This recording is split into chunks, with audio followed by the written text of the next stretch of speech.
car has been with me for 6 years and parang sobra na daming pinagdaanan with this car already. It has a lot of bumps and bruises. Meron na siyang mga konting memories. Pero I really love this car. So today, we are going to talk about how I set it up. Ano ba talaga ang kotse ng isang enhinero? And how I go about my day using this car. So it's like a small car tour, you know, just to let you see what I've done with this little beauty. To prepare for this car tour, ang ginawa ko guys is I had this car wash to perfection. Pero it was a 4-hour drive to get to where we are right now. We are in San Rem. It's a beach area in the northern tip of Cebu. But this is actually what most of the time my car looks like. Kasi I'm always on the site, always like off-road, and always adventurous with this car.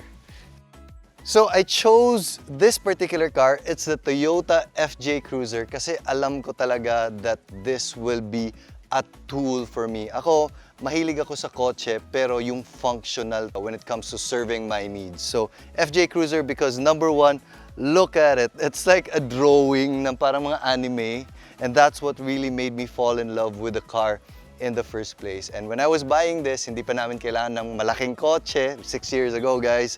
So wala pang family, it was just me and I wanted something na medyo stylish.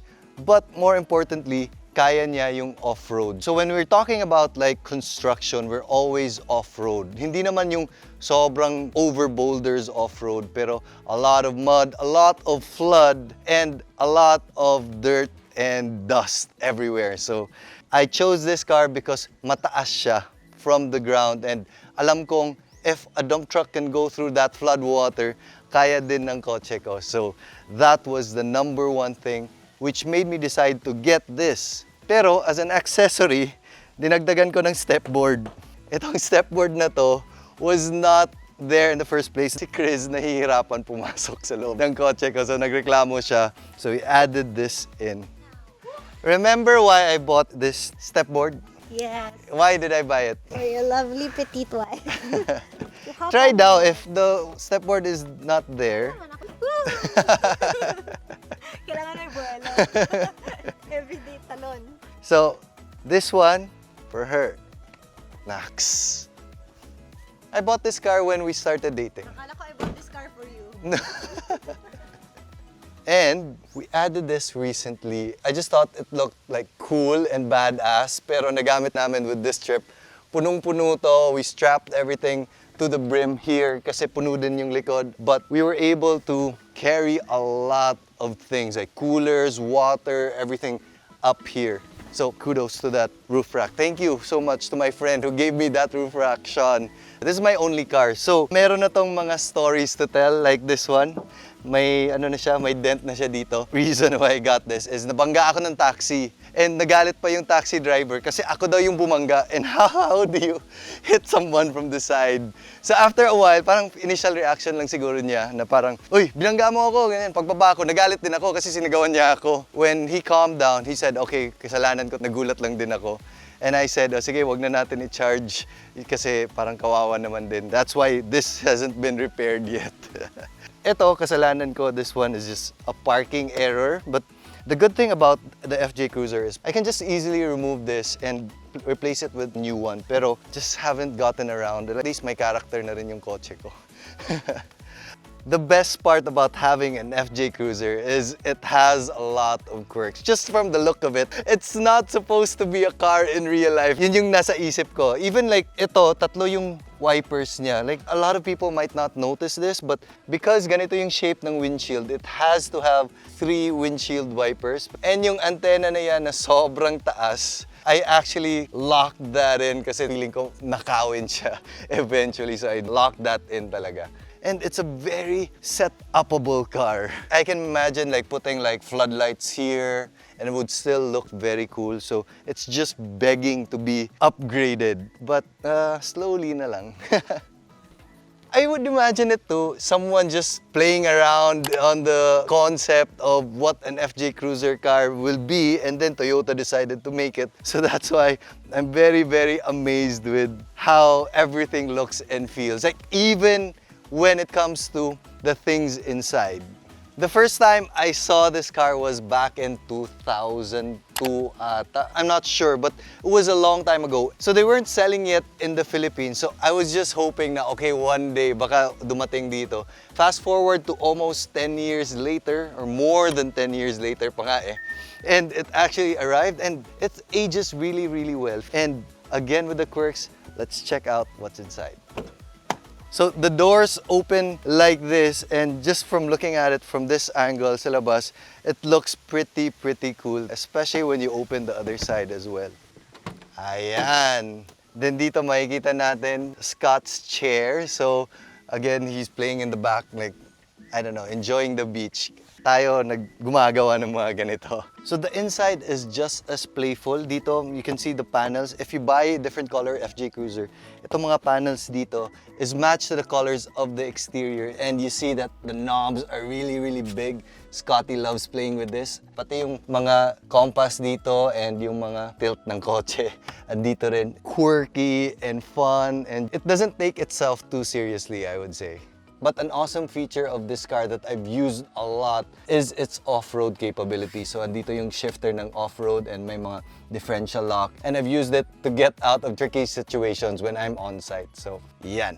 Napansin ko pala, may pintura na dito. And even the mats, wala na, torn na. Engineer's car talaga.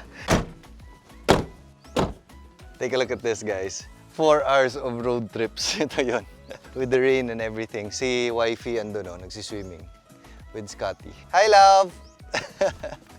Ito guys, before I open this, dito yung pinaka na setup ko. And masasabi ko, dito naging unique yung kotse ko because this became an engineer's car when I added this in. And that is not the speakers, but this one. Boom! Sold!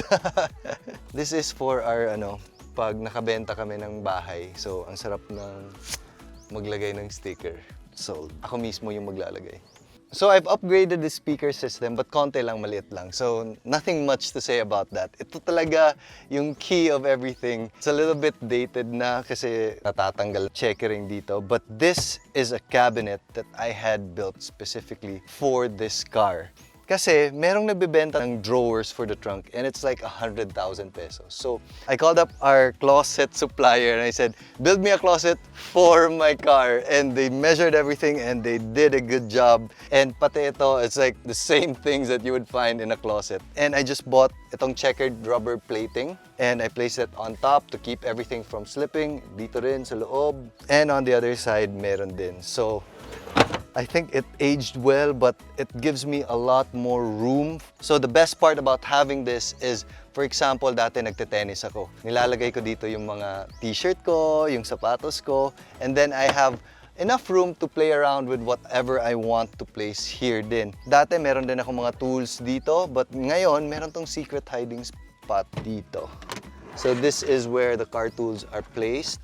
And the best part about having an FJ Cruiser is that sa ilalim nito may mga bolts, so you can actually play around with what you want to place here. And even ito, I've been using this a lot. Alam mo yun, mag-grocery ka and hindi mo alam na magto-topple over ba yung bags mo or hindi. So I just hang the bags here.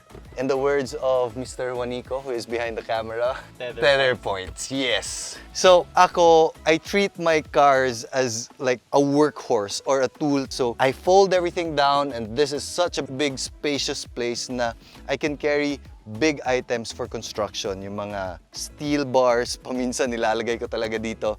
That's why medyo may gas-gas na din siya. But again, I think this car has served me very well. Chris and I were talking about getting a bigger car, but feeling ko I'll be keeping this one for the foreseeable future kasi it's very close to my heart.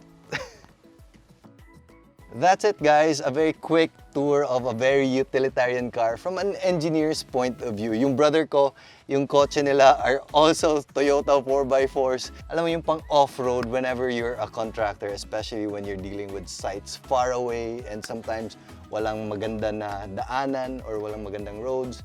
And this has served me super duper well. I just wanted to give you an engineer's perspective. All right, I'll see you later. Bye.